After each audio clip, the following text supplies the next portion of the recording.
My name is Morgan Harper, and I'm 34 years old. It's 7 a.m. and you're still sleeping? Get up and make me breakfast. These were the words I woke up to, my mother-in-law Evelyn screaming inches from my face. My brain struggled to process what was happening as I'd only fallen asleep 3 hours earlier. James and I had been forced to move in with his parents after I lost my job, but I never expected to be treated like a servant. The tension in that house was suffocating me a little more each day. Before I dive into how I handled this nightmare situation, let me know where you're watching from, and don't forget to subscribe if you want to hear more stories about surviving toxic family dynamics. 6 months before that awful morning, my life had been completely different. I was a marketing executive at a mid-sized tech company in Boston, earning a comfortable 6-figure salary.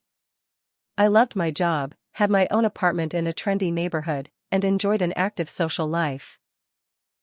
Then came the corporate restructuring. Our company was acquired by a larger firm, and my entire department was eliminated. Despite glowing recommendations and years of experience, the job market was brutal, and my savings were quickly dwindling. I met James Sullivan at my college roommate's wedding 2 years ago. He caught my eye immediately, tall with kind eyes and an easy laugh that made everyone around him feel comfortable. We bonded over our shared love of obscure indie films and hiking.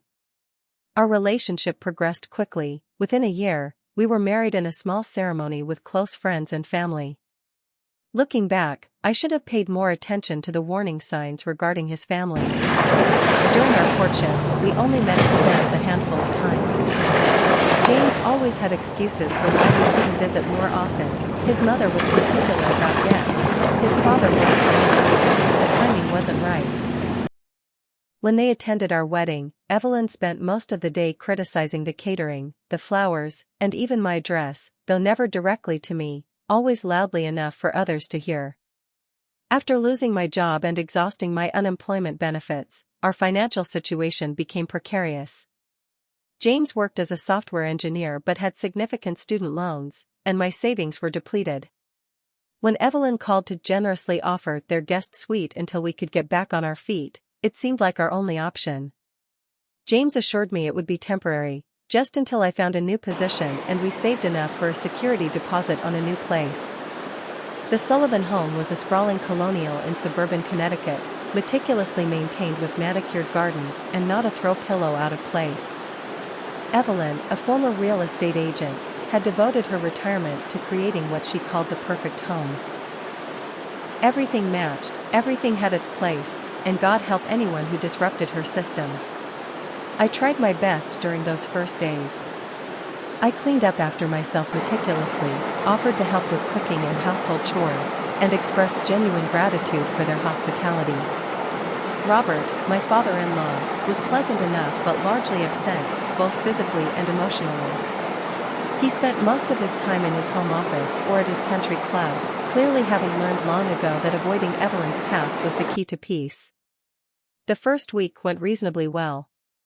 There were a few awkward moments, Evelyn rearranging the dishes I'd just put away, commenting that my coffee was interestingly strong, or noting that most people would hang towels differently. Still, I smiled through it all, reminding myself that this situation was temporary.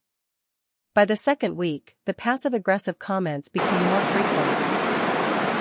"I suppose some people don't mind dust on the baseboards," she would say while I was cleaning. Or, "James always loved his eggs cooked properly, but I guess everyone has different standards."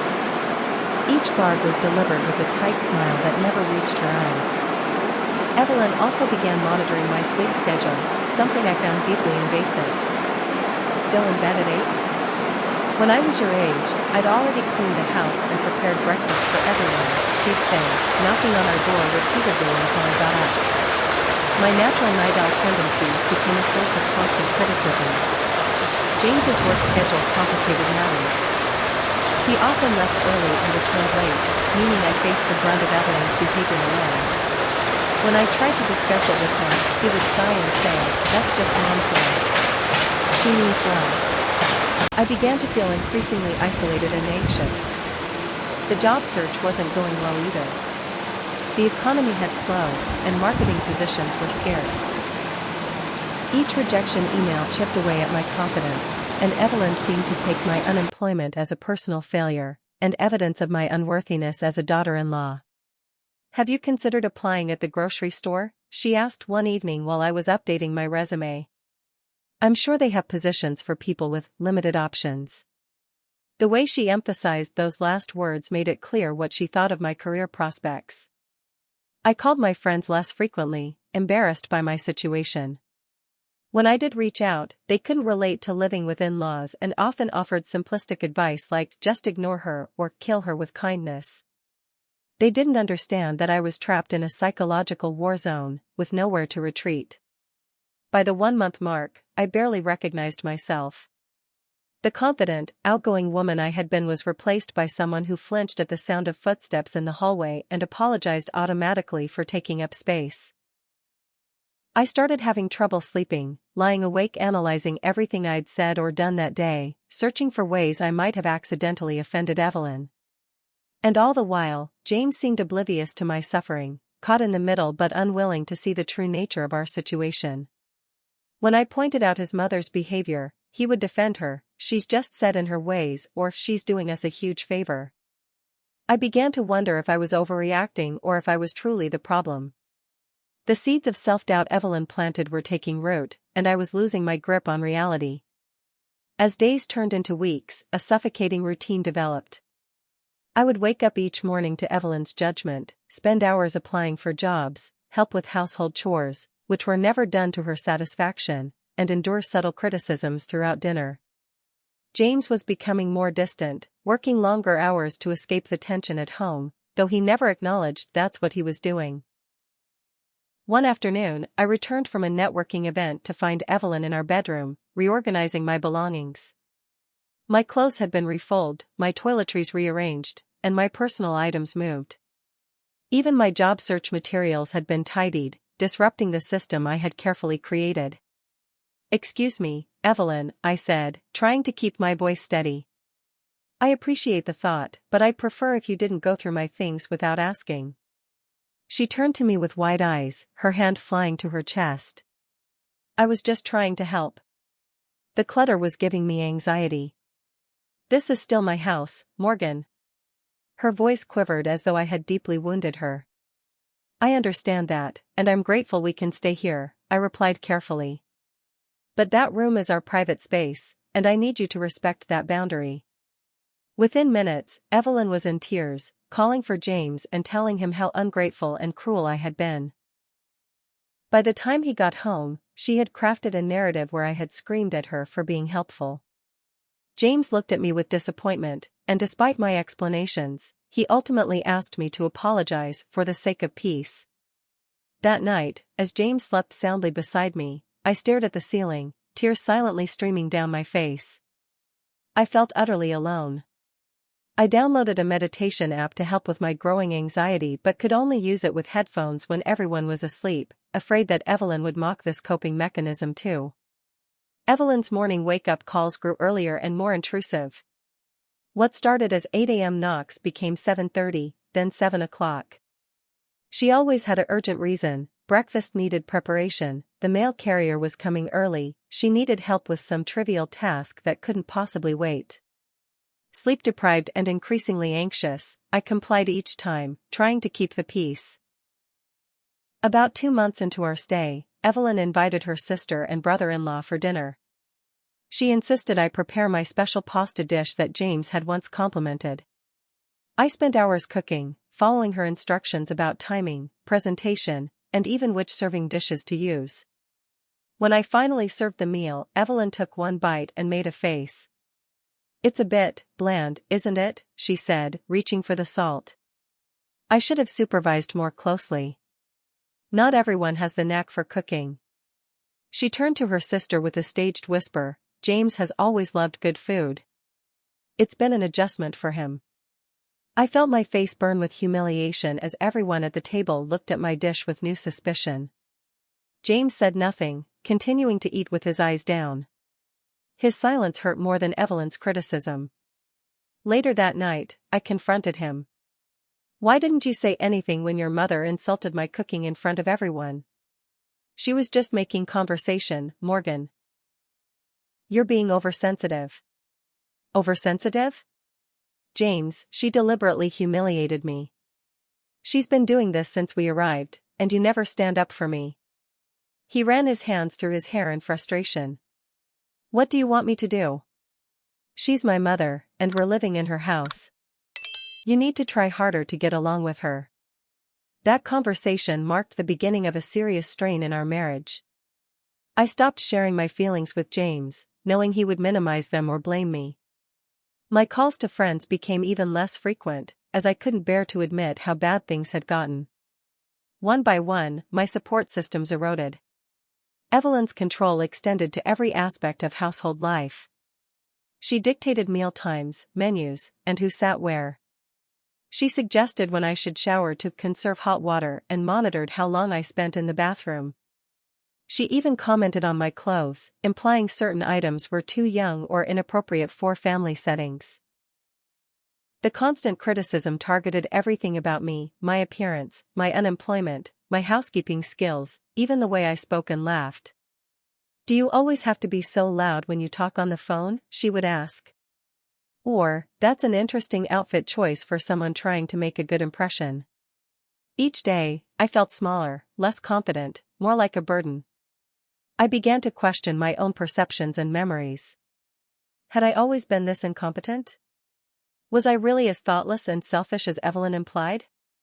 The person I thought I was, capable, intelligent, worthy of respect, seemed increasingly like a delusion. The nights grew worse. I would lie awake replaying interactions, second-guessing myself, planning how to avoid conflicts the next day. Sometimes I'd cry silently in the shower where no one could hear me. I lost weight, my clothes hanging loosely on my frame, but when James noticed and expressed concern, I brushed it off as stress from the job search. I couldn't admit that I was falling apart, even to myself. I started taking long walks just to escape the house, regardless of weather. Sometimes I'd sit in the local library until closing time, applying for jobs I was increasingly sure I wouldn't get. My once polished resume felt like a fiction, a story about someone else's life. Who would hire me when I couldn't even manage to be an acceptable daughter-in-law? By the time that fateful morning arrived, I was a shadow of my former self. The confident marketing executive who once led presentations for rooms full of executives now flinched at the sound of her own name. And still, James didn't see it, or chose not to. I remember every excruciating detail of that morning. I had finally fallen asleep around 3 a.m. after hours of anxiety-induced insomnia. My mind had been racing with worries about finances, my deteriorating marriage, and another failed job interview the previous day. When sleep finally came, it was shallow and restless. At precisely 7 a.m., my bedroom door flew open without a knock. The sudden noise jolted me awake, my heart instantly racing. Evelyn stood in the doorway, her slim figure silhouetted against the hallway light, arms crossed over her chest. It's 7 a.m. and you're still sleeping? Get up and make me breakfast, she screamed, her voice shrill enough to pierce through the fog of my exhaustion. I have the church committee coming at 9, and everything needs to be perfect. How can you be so lazy? I blinked rapidly, trying to orient myself. James's side of the bed was empty. He had mentioned an early client meeting the night before. I was alone, again, to face his mother's wrath. I'm sorry, Evelyn, I mumbled, my voice hoarse. I didn't know about any committee meeting. James didn't mention. James, she interrupted, throwing her hands up dramatically. Always assuming his father, and I have nothing better to do than serve as your personal assistants. I told him 3 days ago. This is exactly why you can't find a job: no responsibility, no initiative. My son deserves better than someone who sleeps all day while contributing nothing. Each word felt like a physical blow. My hands trembled as I pushed back the covers, my head pounding from lack of sleep. The room seemed to spin slightly as I stood up. I need you to prepare my special breakfast: quiche, fruit platters, and coffee, the good beans, not that cheap stuff you bought. The dining room needs to be spotless. These are important people, Morgan. Not that you would understand that. As she listed demands, I realized with startling clarity that this wasn't normal. This wasn't just a difficult mother-in-law or temporary tension. This was emotional abuse. The revelation hit me with such force that I nearly sat back down on the bed. How had I not seen it before? How had I allowed myself to be treated this way? "I'll be down in 5 minutes," I managed to say, my voice steadier than I expected. "Make it 3, Evelyn snapped before marching away, leaving the door wide open in a final act of disrespect for my privacy. I dressed quickly in jeans and a sweater, splashed water on my face, and tried to calm my shaking hands. As I descended the stairs, I could hear Evelyn in the kitchen, slamming cabinets and muttering about my inadequacies. For the next hour, I mechanically followed her instructions, cracking eggs, chopping fruit, brewing coffee. All while she hovered, criticizing my technique, my speed, even the way I arranged strawberries on a plate. "No, not like that," she snapped, rearranging the fruit I had just placed. "Honestly, it's like you've never set a proper table before. Didn't your mother teach you anything useful?" I bit my tongue so hard I tasted blood. My mother had passed away when I was in college, something Evelyn knew perfectly well. The deliberate cruelty of that comment made my vision blur with unshed tears. At 8:45, the doorbell rang. Evelyn's demeanor transformed instantly. The harsh lines around her mouth softened into a welcoming smile, her voice sweetened to a gentle lilt. "That must be them. Early as always. Morgan, bring the coffee service in 5 minutes." I watched in disbelief as she glided to the door, arms outstretched to embrace the first guest. "Patricia. How wonderful to see you. And Barbara, that jacket is divine." 4 women entered, all around Evelyn's age, dressed in expensive casual wear and pearl earrings, the uniform of wealthy suburban matrons. They greeted her warmly, complimenting the house and the smell of breakfast. "You're all too kind," Evelyn beamed. "I was up at dawn preparing everything." The blatant lie stunned me into momentary immobility. I stood in the kitchen doorway, coffee pot in hand, unable to reconcile this charming hostess with the woman who had screamed at me an hour earlier. "Ah, there's my daughter-in-law," Evelyn said, noticing me. "Morgan, come meet everyone properly. She's staying with us temporarily while, between jobs." The slight pause spoke volumes. I forced a smile and moved toward the dining room with the coffee. My hands were shaking so badly that as I poured the first cup, a splash of hot liquid landed on Patricia's cream-colored designer purse sitting on the table. "Oh!" Patricia exclaimed, quickly moving her bag. "I'm so sorry," I gasped, mortified. Evelyn's face hardened for just a moment before she recovered her hostess smile. "Morgan has been so distracted lately. The job search is just consuming her." She turned to me, her voice honey-coated poison. "Why don't you get a cloth for Patricia's bag, dear? And perhaps we should let me handle the coffee." The public humiliation was complete.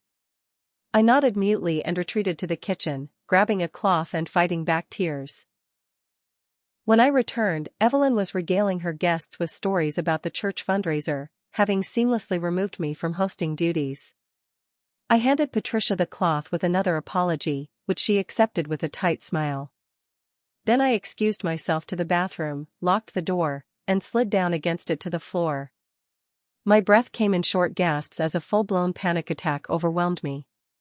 I pressed my hands against my mouth to muffle the sound of my sobs. After several minutes of controlled breathing, I splashed cold water on my face and prepared to return to the dining room.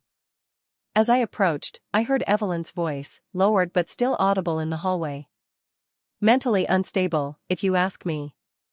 James is such a saint for standing by her.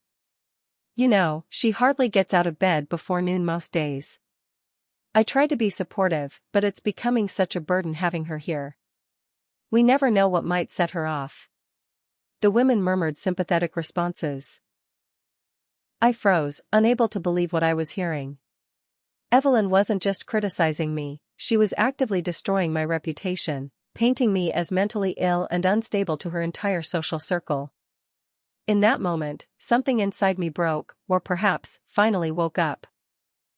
After overhearing Evelyn's character assassination, I couldn't face returning to the dining room. Instead, I slipped upstairs to our bedroom and locked the door behind me. For hours, I sat on the edge of the bed, tears streaming down my face as the full weight of my situation crashed over me. I'd lost everything, my career, my independence, my self-respect, and now, it seemed, my marriage was crumbling too. My phone buzzed with a text from James, meeting running long. Won't be home until dinner. Everything okay? I stared at his message, a hysterical laugh bubbling up in my throat. Everything okay? I was living in a psychological war zone, being systematically torn down by his mother while he remained oblivious, or worse, complicit through his silence. I typed and deleted a dozen responses before settling on a simple fine. It was the lowest point of my adult life. I seriously considered packing my meager belongings and walking away, from the house, from James, from this nightmare. But where would I go? My savings were depleted, my confidence shattered. The thought of starting over alone terrified me. I curled up in the fetal position, utterly exhausted but unable to sleep. My mind raced with painful questions. How had I allowed this to happen?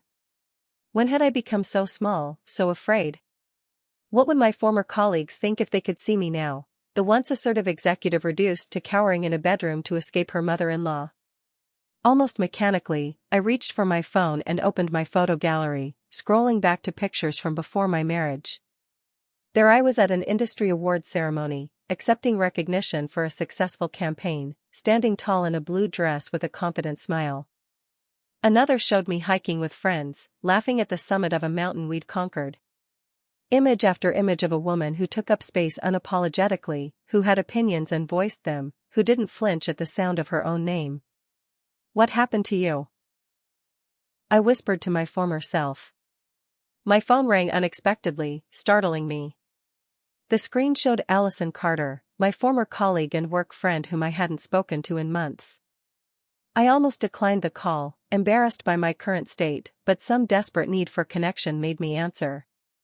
Morgan? Hey. How are you? I've been thinking about you. Allison's cheerful voice was like a lifeline from another world.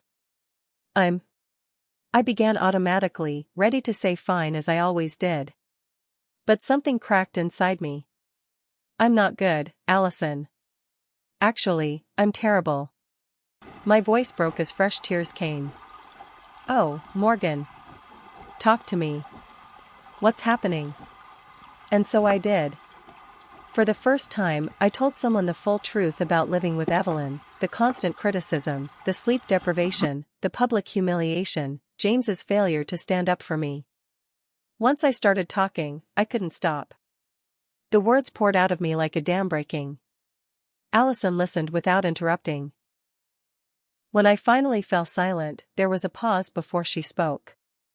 Morgan, what you're describing isn't normal mother-in-law tension. It's emotional abuse. Hearing someone else name it, the very conclusion I'd reached that morning, somehow made it real in a way my own realization hadn't. I know, I whispered. And James is allowing it to happen? The incredulity in her voice validated my feelings of betrayal. He doesn't see it. Or doesn't want to see it. Then you need to make him see it, or you need to get out of there. This is destroying you, Morgan. The woman I know wouldn't let anyone treat her this way. The woman I know. Her words echoed in my mind after we hung up.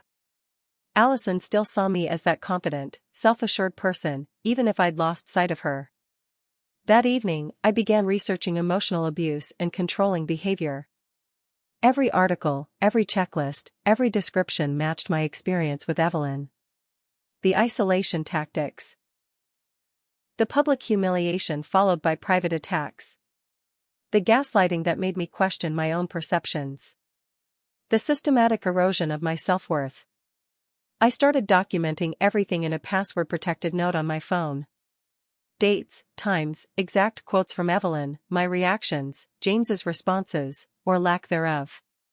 Creating this record helped me see the patterns more clearly and, crucially, confirmed that I wasn't imagining things or overreacting.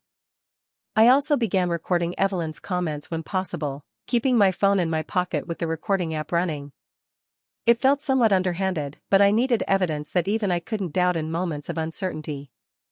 After 3 days of careful documentation, I made a decision: I would confront both Evelyn and James.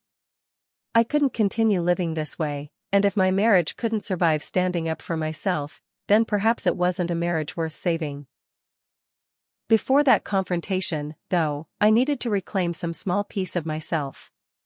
I left the house for the first time in days, telling Evelyn I had a job interview, a lie that she surprisingly didn't question, perhaps because it aligned with her narrative of my need to contribute. Instead, I drove to a coffee shop 20 minutes away, ordered a large latte, and sat by the window, watching normal people living normal lives. No one was monitoring how long I stirred my coffee or judging the way I sat. The simple act of taking up space without apology felt revolutionary. I spent 2 hours there, reviewing my notes and planning what I would say to James. I felt nervous but also strangely calm, like someone who has nothing left to lose. The clarity that comes from hitting rock bottom is its own kind of power. When I returned to the house, I found something that pushed me from resolve to fury. My personal journal, which I kept hidden between the mattress and box spring, was sitting on the bed. Several pages had been dog-eared, and a bookmark had been placed at a particularly vulnerable entry where I'd written about my insecurities in my marriage. Evelyn had gone through my most private thoughts.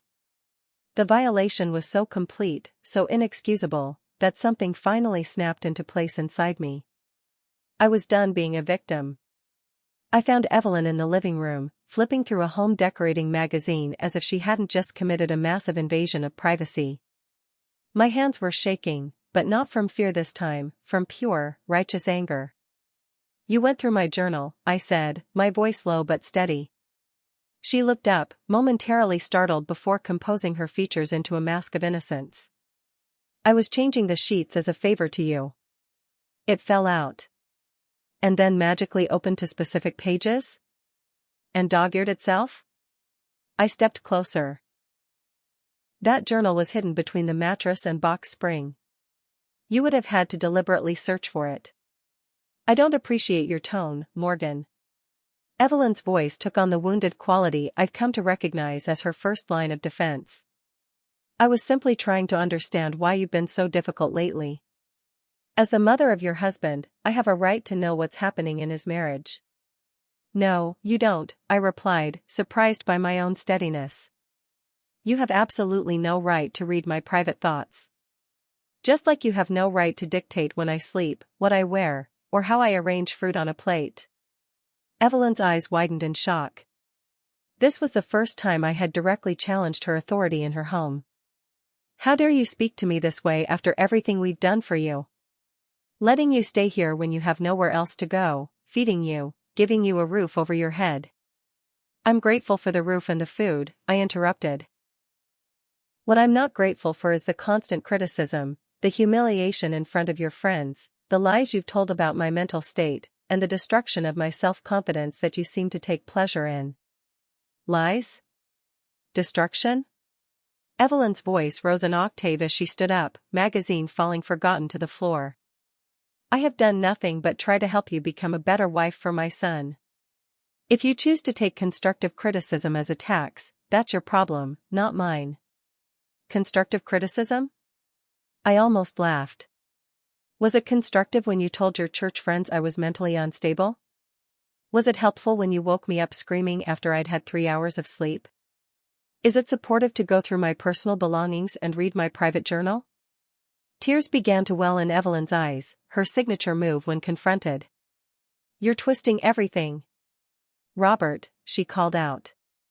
"Robert, come quick." My father-in-law appeared from his office, looking concerned and confused. "What's going on?" "She's attacking me," Evelyn sobbed, instantly transforming into a fragile victim. "After everything we've done for her, she's saying horrible things about me." Robert immediately moved to his wife's side, placing an arm around her shoulders. "Now, Morgan, there's no need for this kind of upset in our home." "There wouldn't be any upset if your wife respected basic boundaries," I replied, refusing to back down despite being outnumbered. Did you know she read my private journal? That she tells her friends I'm mentally ill? That she wakes me up by screaming at me? Robert looked uncomfortable but defaulted to his lifelong pattern. Evelyn has opened her home to you. I'm sure whatever she's done has been with the best intentions. Perhaps you're being a bit sensitive given your employment situation. The united front they presented made one thing crystal clear. Nothing I could say would make them see Evelyn's behavior as problematic. In their world, she was beyond reproach, and I was the ungrateful intruder causing problems. Let me be very clear, Evelyn said, her tears miraculously dry now that she had Robert's support. James grew up in a proper home with standards. I was hoping you might learn those standards during your stay, but clearly, you're not willing to try. The truth is, you've never been good enough for my son, and this outburst proves it. There it was, the truth I'd suspected all along, finally spoken aloud. I took a deep breath. You're entitled to your opinion, Evelyn. What you're not entitled to is treating me like a servant or a child. I'm an adult woman and James's wife, and I deserve basic respect. Respect is earned, she spat back. No, basic human decency is a starting point, not a prize to be won by tolerating abuse. Evelyn gasped dramatically at the word abuse, placing her hand over her heart as if I'd physically struck her. Do you hear this, Robert? Now I'm abusive for trying to maintain standards in my own home. I think, Robert said firmly, that it would be best if you took some time to cool off, Morgan. Perhaps a walk would help you gain perspective. I stood my ground. I don't need perspective. I need boundaries. And if those can't be respected here, then James and I need to find another living arrangement immediately. Well, Evelyn said, her voice suddenly cold and calculated, if that's how you feel, perhaps you should pack your things. I won't be held hostage in my own home by your accusations. It's either her or me, Robert. She needs to leave today. I didn't wait for Robert's response. With a strange sense of calm, I went upstairs and began packing a bag with essentials. My hands moved methodically, selecting clothes, toiletries, my laptop, and of course, my violated journal. I texted Allison asking if I could stay with her for a few days and received an immediate of course. I was zipping up my suitcase when I heard the front door open and James's voice downstairs. The muffled sound of Evelyn's dramatic retelling floated up the stairs, no doubt painting me as the villain in this scenario. I continued packing, knowing James would appear soon enough. He burst into the bedroom moments later, his face flushed with confusion and anger. What the hell is going on? Mom is downstairs crying, saying you called her abusive and that you're leaving? Yes, I am leaving, I said calmly. And yes, what your mother has been doing is emotional abuse. Don't be ridiculous, Morgan. She's just trying to help. Stop. I held up my hand. I've had enough of everyone dismissing my experience. Your mother invaded my privacy, James. She read my journal. She wakes me up by screaming at me. She tells her friends I'm mentally unstable. And you've allowed it to happen. He ran his hands through his hair in frustration. You're overreacting. Mom can be difficult, but she means well. And this is her house, Morgan.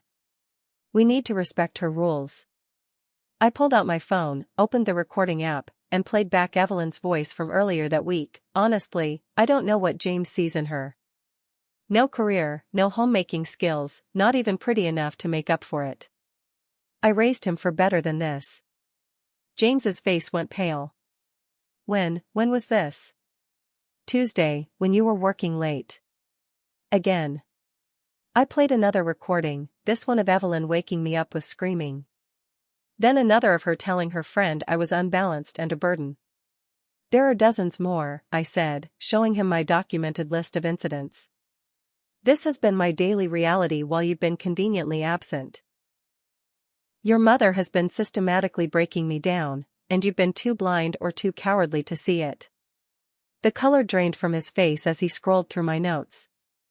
I didn't know it was this bad, he whispered. Because you didn't want to know, I replied, the hurt evident in my voice. I tried to tell you multiple times, and you dismissed me. You chose her comfort over my safety and well-being.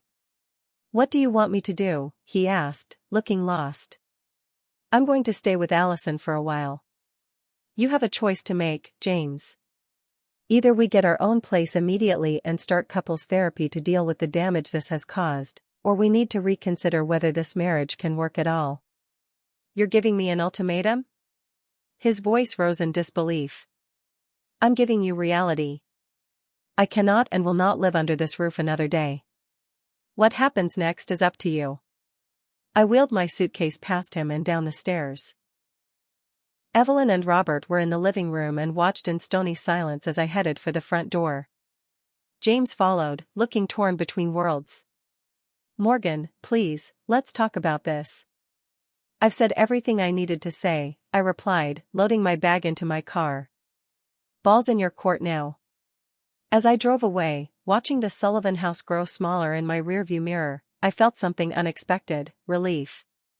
Whatever happened next, whether James chose to fight for our marriage or not, I had finally stood up for myself.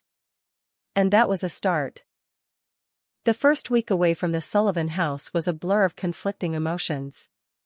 Allison's guest room became my sanctuary, a space where no one monitored my sleep, criticized my habits, or invaded my privacy. The simple freedom to exist without constant judgment felt like a luxury I had forgotten. James texted and called daily, his messages oscillating between defensiveness and confused contrition. Mom says you misunderstood her intentions, was followed hours later by, I'm sorry you felt hurt. Not quite the accountability I needed, but at least he was engaging rather than dismissing me outright. I focused on rebuilding my shattered confidence.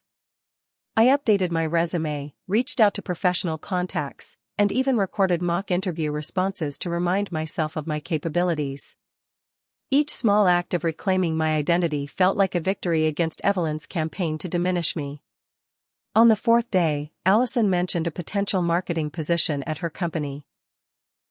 Our digital marketing lead is going on maternity leave in 2 months. It's temporary, but it could be a foot in the door. The prospect of employment, of financial independence, gave me renewed hope. I prepared for the interview meticulously, drawing on skills that had once been second nature but now felt rusty from disuse. At the end of that first week, James texted asking to meet for coffee. I suggested a cafe midway between Allison's apartment and his office, neutral territory where neither of us would have the home court advantage. I arrived early, selecting a table in the corner that offered some privacy. When James walked in, I was struck by how tired he looked, dark circles under his eyes, hair uncombed, shirt slightly wrinkled. The immaculate presentation his mother had instilled in him was slipping. Thank you for meeting me, he said, sliding into the chair opposite mine. An awkward silence followed as we both ordered coffee. How have you been? He finally asked. Better, I answered honestly. I'm sleeping again. I have an interview next week. He nodded, looking down at his coffee. I talked to my sister, Katie. This surprised me. Katie lived in California and rarely spoke to James, having distanced herself from the family years ago, something I now understood with painful clarity. She said. He paused, swallowing hard. She said Mom did the same thing to her. And to her college boyfriend. And that's why she moved across the country and barely comes home. I didn't know that, I said quietly. Neither did I. Or maybe I did and didn't want to see it. He looked up, meeting my eyes directly for the first time. I've been thinking about what you said, about me being absent when you needed me. You were right. I've been taking extra projects at work because it's easier than being at home and dealing with the tension. I knew things weren't great, but I told myself it was temporary, that you and Mom just needed time to adjust to each other. It wasn't about adjustment, James. Your mother fundamentally doesn't respect me or see me as worthy of you. And you allowed her behavior. He flinched but didn't argue. I know. I failed you as a husband. I was so used to keeping the peace with Mom that I didn't realize I was sacrificing you to do it. His voice cracked slightly. I'm sorry, Morgan. Truly sorry. His apology felt sincere, but words alone couldn't repair the damage done. What happens now? I asked. I want to try therapy, he said. Both couples counseling and individual therapy for me. Katie recommended someone who specializes in family dynamics and enmeshment. And I've been looking at apartments. We need our own place, immediately. I felt a cautious hope, tempered by lingering hurt. I'm willing to try therapy. But I need to know you understand how serious this is. Your mother's behavior wasn't just annoying or difficult, it was emotionally abusive. And your silence enabled it. I understand, he said solemnly. I've spent my whole life managing mom's emotions and expectations. It became so normal that I couldn't see how toxic it was until you showed me those recordings. I don't want to be that person anymore, the one who looks the other way when someone I love is being hurt. We agreed to meet with a therapist the following week. I didn't move back to the Sullivan house, that boundary was non-negotiable, but James and I began the slow process of rebuilding trust. Our first therapy session was revealing and painful. The therapist, Dr. Martinez, helped James articulate the deep-seated fear of disappointing his mother that had governed his life choices. Your mother trained you to prioritize her emotional comfort above all else, she explained. That pattern doesn't break overnight. For me, the sessions provided validation that I wasn't overreacting or imagining things. Dr. Martinez used terms like narcissistic behavior and emotional manipulation when discussing Evelyn's actions, confirming what I had come to recognize myself. 2 weeks after our first coffee meeting, I received a job offer. The position was indeed temporary with the possibility of becoming permanent, and the salary was lower than my previous role, but it represented something priceless: independence. With income secured, James and I intensified our apartment search. The rental market was tight, and many places were beyond our budget, especially with my reduced salary. We looked at cramped studios, basement units, and places with questionable maintenance. None were perfect, but any would be better than the elegant prison of the Sullivan home. After seeing 8 apartments in one exhausting Saturday, we found a 1-bedroom within our budget. It was small, with dated appliances and no dishwasher, but it had large windows that flooded the space with natural light and was walking distance to a park. We applied immediately, holding our breath until the approval came through. The night after signing the lease, James received a call from his mother. I could hear her shrill voice through the phone even though it wasn't on speaker.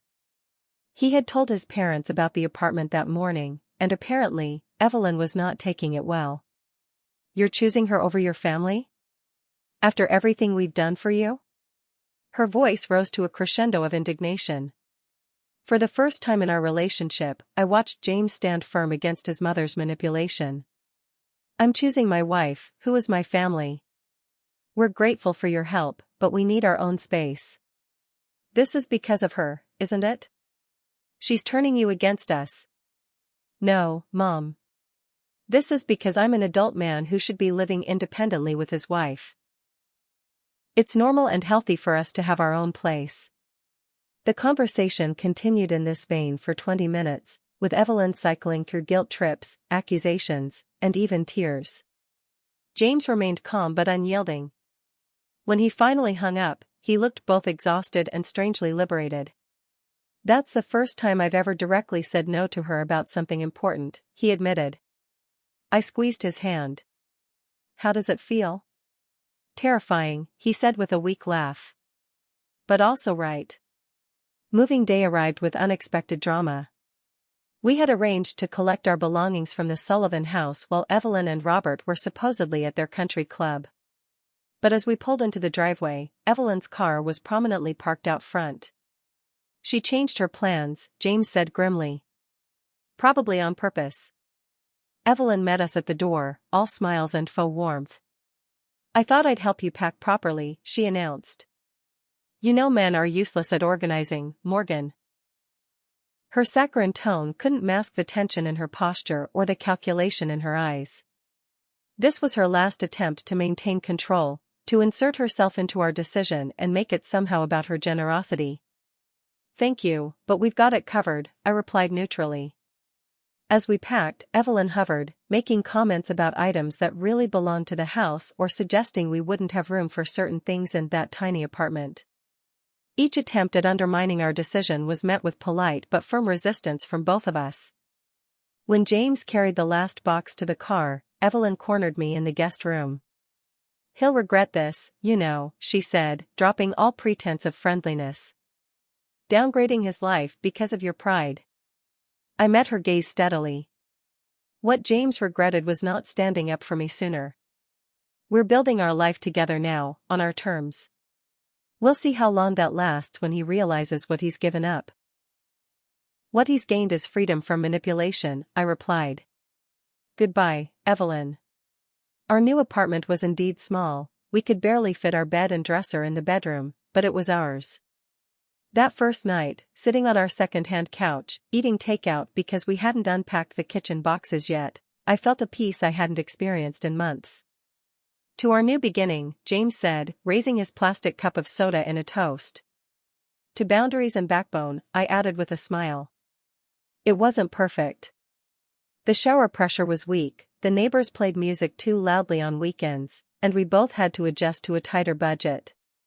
But none of that mattered compared to the freedom of creating our own routines, making our own decisions, and healing from the trauma of those months under Evelyn's roof.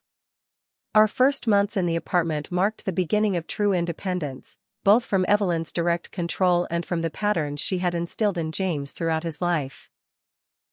Simple freedoms felt luxurious, sleeping until 9 a.m. on weekends, leaving dishes in the sink occasionally, playing music while we cooked dinner together. We established new routines that served our relationship rather than Evelyn's expectations. Sunday mornings became sacred, lazy breakfasts, reading side by side, sometimes not changing out of pajamas until afternoon. These small rebellions against Evelyn's rigid standards helped James recognize just how constrained his life had been. Therapy continued to be essential for our healing. Dr. Martinez helped James identify and challenge the deeply ingrained belief that his primary purpose was to manage his mother's emotions. For me, therapy provided tools to rebuild my self-confidence and process the anger I felt about how I'd been treated. The goal isn't to never see your parents again, Dr. Martinez explained during one session. It's to establish healthy boundaries that protect your marriage and well-being. Implementing those boundaries proved challenging. The first time we declined a Sunday dinner invitation from the Sullivans, Evelyn called 6 times in one evening, escalating from guilt trips to accusations to dire predictions about our marriage. She says she's worried about us because isolated couples often have problems, James reported after the last call, rolling his eyes. A few months earlier, he would have capitulated immediately to ease her distress. We limited visits to public places, restaurants or parks, where Evelyn's behavior tended to be more restrained. We established time limits in advance and arrived in separate cars so we could leave independently if necessary. These strategic choices reduced her ability to control our interactions. My new job provided not just financial stability but a much-needed boost to my professional identity. The temporary position eventually converted to permanent, with a modest raise that eased our budget constraints. Each successful project helped erase Evelyn's voice in my head questioning my competence. About 4 months after our move, something unexpected happened. Robert called James and asked to meet him for lunch, alone. James returned from that meeting looking thoughtful. "Dad apologized," he said, settling beside me on the couch. "Not directly for everything that happened, but he said he's been enabling unhealthy dynamics for decades. Apparently, he started seeing a therapist too." "Really? What brought that on?" "Katie refused to bring her kids to visit unless things changed. I think between that and us moving out, he's finally recognizing there's a problem." 2 weeks later, Robert asked to meet with me privately. Over coffee at a quiet cafe, he offered an awkward but seemingly sincere apology. "I should have stepped in," he admitted, staring into his cup. "I've spent 40 years keeping the peace by looking the other way." It became second nature to dismiss concerns about Evelyn's behavior, even when I knew she was crossing lines. "Why are you telling me this now?" I asked. Because I don't want to lose my son the way I've lost my daughter. And because what happened to you in our home was wrong. He looked up, meeting my eyes directly. I'm sorry, Morgan. Truly sorry. I didn't offer instant forgiveness, the wounds were still too fresh, but I appreciated his acknowledgement. It was the first step toward a potentially healthier relationship. The holiday season brought new challenges. Thanksgiving had always been Evelyn's showcase event, with elaborate table settings and strict protocols. We declined her invitation, choosing instead to host a small gathering with Allison and a few friends in our apartment. Mom's taking it as a personal rejection, James sighed after another difficult phone call. It is a rejection of her control, not her personally, I pointed out. There's a difference. We sent flowers and called briefly on Thanksgiving Day, maintaining connection without sacrificing our boundaries. It wasn't perfect, but it was progress. For Christmas, we agreed to a 2-hour visit at the Sullivan home, with clear start and end times established in advance. Evelyn was frosty but civil, having learned that tantrums no longer brought compliance. Robert made genuine efforts to engage with both of us, asking about my work in James's recent promotion. As we prepared to leave exactly at the agreed time, Evelyn made one last attempt at reasserting control. You're welcome to stay longer, she said with forced brightness. I prepared your old room, James. You both could spend a night like you used to. Thanks, Mom, but we have plans this evening, James replied calmly. We'll see you for lunch next month as we discussed. Her smile tightened, but she didn't argue. Another small victory in our ongoing boundary maintenance. 1 year after that fateful morning when Evelyn screamed at me to make breakfast, our lives had transformed. We'd moved to a slightly larger apartment, both advanced in our careers, and established a healthy rhythm of occasional, structured contact with the Sullivans. Evelyn never directly acknowledged her behavior or offered a genuine apology. But she had learned that her son would no longer tolerate her manipulation, and that her access to our lives was contingent on respectful behavior. It wasn't ideal, but it was workable. More importantly, James and I had built a stronger marriage through the crisis. The experience had forced us to develop communication skills, establish boundaries as a united front, and commit to supporting each other against external pressures. On the anniversary of our move-out day, we celebrated with a special dinner at home. As we toasted our journey, I reflected on the painful but necessary lessons I'd learned. First, that emotional abuse often hides behind phrases like "just trying to help" and "you're too sensitive." Recognizing these patterns is crucial to maintaining your sanity when someone is systematically undermining you. Second, that boundaries aren't selfish, they're essential for healthy relationships. Setting and enforcing limits doesn't make you mean or ungrateful, it makes you a self-respecting adult. Third, that someone who truly loves you will respect your boundaries, even when it's difficult. James's willingness to confront his lifelong patterns proved his commitment to our marriage in a way that romantic gestures never could. And finally, that sometimes the darkest moments lead to necessary change. Had we not experienced that crisis, James might never have broken free from his unhealthy family dynamics, and I might have continued diminishing myself to keep the peace. To surviving Evelyn, James said, raising his glass with a wry smile. Not just surviving, I corrected. To thriving despite her. And to finding our own way together. The journey wasn't over, maintaining boundaries is ongoing work, and family dynamics don't transform overnight. But we had created a home where both of us could feel safe, respected, and loved. After everything we'd been through, that felt like the greatest victory of all. Have you ever had to set boundaries with difficult family members?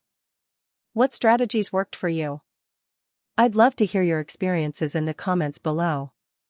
Don't forget to like and subscribe if this story resonated with you, and share it with someone who might need to hear that standing up for yourself isn't selfish, it's necessary. Thank you for listening to my journey, and remember that you deserve relationships that build you up, not tear you down.